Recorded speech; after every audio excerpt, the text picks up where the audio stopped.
Pocophone F1 has been a runaway hit for Xiaomi, and part of that has to do with the camera and the fact that a lot of the components are shared between the Pocophone F1 and the Google Pixel 3.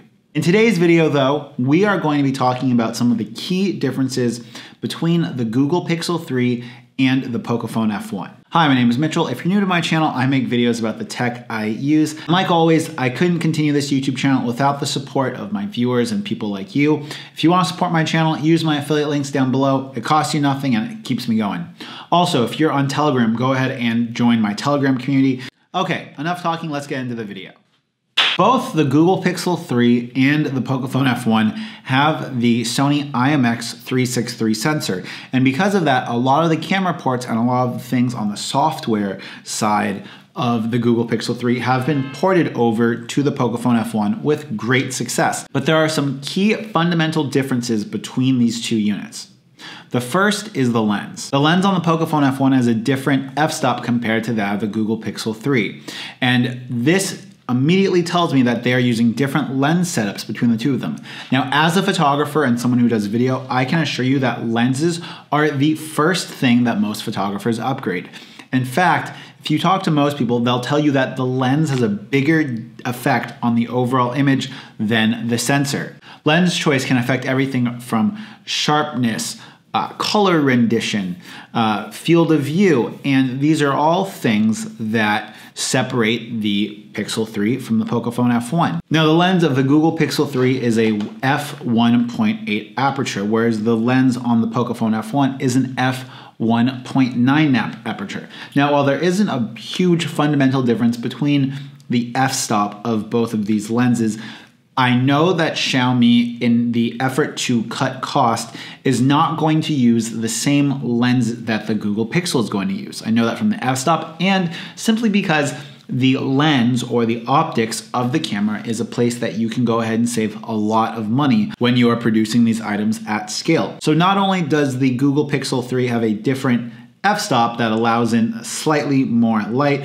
but it's also going to have a higher quality lens. Now, the next thing that we need to bring up is the optical image stabilization, and this one maybe has an even bigger effect. Now, optical image stabilization is something I'll jump into in a moment or two, but because the Google Pixel 3 has optical image stabilization, it's able to get more steady shots that it can then stack on top of each other to give you that final HDR output. Realistically, when we're talking about the difference in dynamic range or the broadness of the spectrum of light that cell phones can capture, a lot of cell phone companies are able to circumvent this by stacking multiple images on top of each other. And thus they're able to get a broader spectrum of light or more stops of dynamic range. Now, in order for these cameras in the phone to go ahead and give us that final output, there's the computational aspect of it that has to line all of the images up and essentially compress them into one image. Because the Pixel 3 is able to have its lens optically stabilized, we're able to get more images that can be stacked on top of each other and thus better results. This is evident if you've ever tried to mount your Pocophone F1 on a tripod and use it with the Google camera. Because the Google camera uses the accelerometers inside of your cell phone to see how much the device is moving, it uses that information to go ahead and either add more images or add less. Thus, if you're on a very, very bumpy bus ride and you're trying to take pictures with your cell phone, it's unlikely that your camera is going to be able to stack enough images to give you the best possible image. Whereas with the Pixel 3, if you're on a bumpy bus, let's say, even if they're able to get one or two more exposures that they're able to layer on top of one another to get you better dynamic range, we're still going to see a tangible difference in that. Now, obviously, the last aspect of mobile photography is the image processing. And that is something that we're able to see the Pocophone take a lot of benefit from if we use the Google Pixel 3 camera, because there's a lot of computational analysis that goes on inside the camera when you take that picture that has to do with white balance, boosting colors, and essentially it's changing the way your camera processor interfaces with the data coming off of the sensor.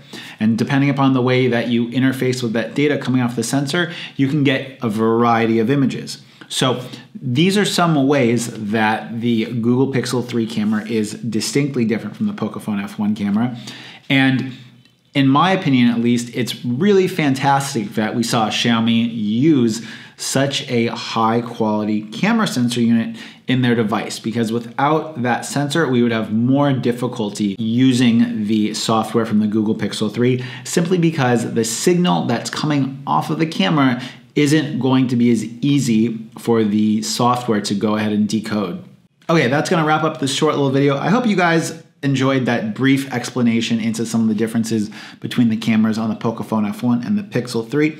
If you like this video, you know what to do. If you loved it, think about subscribing. And until next time, it's Mitchell coming to you from Hanoi. Peace.